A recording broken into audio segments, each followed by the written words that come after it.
ये कहानी शुरू होती है व्हाइट सैंड्स, न्यू मेक्सिको से।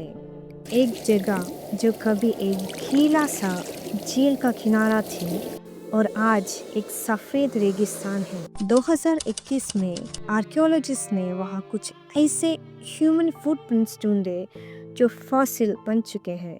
सिर्फ एक तो नहीं, एक से ज़्यादा 100 कदमों के निशान। ये कदम रैंडम नहीं थे, बिल्कुल सीधे एक डायरेक्शन में, जैसे कोई निश्चय करके जा रहा हो। और इनमें छुपी थी एक कहानी जो किसी भी हिस्ट्री बुक में नहीं लिखी गई। जो चीज़ साइंटिस्ट को सबसे ज़्यादा हैरान कर गई, 20,000 साल पुराने, बल्कि उनके शेप, पैटर्न और चलने की तरीके ने सबका ध्यान खींच लिया। फुटप्रिंट्स एक औरत के थे जो अपने एक छोटे बच्चे को गोद में लेके चल रही थी।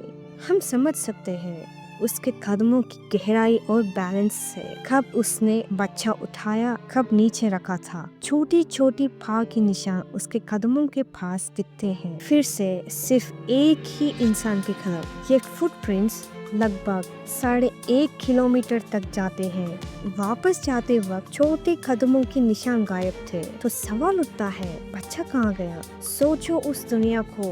ये आज का न्यू मेक्सिको नहीं था, ये एक आइस एज था, फ्लड प्लेन था, ठंडा, खतरनाक, भेड़िया और सबेर दांत का बिल्ली घूमते हैं। हवा वॉल्केनिक ऐश से भरी थी। मौसम हर वक्त बदलता था, कभी बारिश, कभी सूखापन, कभी बर्फ। और इस सब के बीच एक अकेली औरत अपने बच्चे को लेकर दुनिया से लड़ रही थी। कुछ एक्सपर्ट्स कहते हैं वो किसी खतरा से भाग रही थी, शायद आग या भूख से परेशान एक झुंड। कुछ लोग सोचते हैं वो बच्चे को किसी और कैंप तक ले जा रही थी, या सिर्फ खाने, सुरक्षा की तलाश में थी। उसका वापस आना बिना बच्चे का कई इमोशंस जगाता है। क्या बच्चा बीमार हो गया, या उसे किसी के पास छोड़ दिया गया, या कुछ और बुरा हुआ? हम उसका नाम नहीं जानते, ना उसकी जुबान, ना उसके विचार, लेकिन उसके कदम मिट्टी में लिखे एक संदेश की तरह है। उसके कदमों में तखान थे। जैसे जैसे वो चली,